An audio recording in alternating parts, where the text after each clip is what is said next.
Hello everyone, welcome to this video, and in this video I'm going to show you how you can make your iPhone brightness lower than your default brightness. So right now when I go to my control center and I lower my brightness all the way to the basically to the lowest possible, and it's still too bright for me, then in this video I'm going to show you guys an easy trick in order to make your screen a lot more dark basically, or just less bright basically. So yeah, and in order to basically do that, what you simply need to do is first of all head over into settings, and once you've done that, scroll down till you find accessibility right here, and once you've done that, scroll down again till you find accessibility shortcut.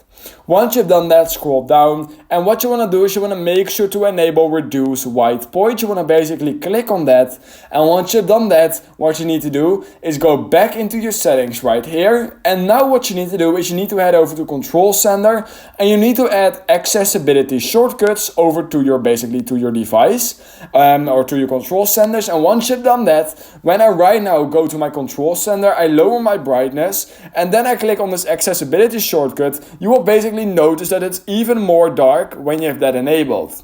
And yeah, that's an easy way in order to make your iPhone brightness much lower than the default brightness. So yeah, that's basically all you need to do. If you learned something from this video, then please consider liking this video and subscribing to my channel. And I hope I will see you in my next YouTube tutorial video.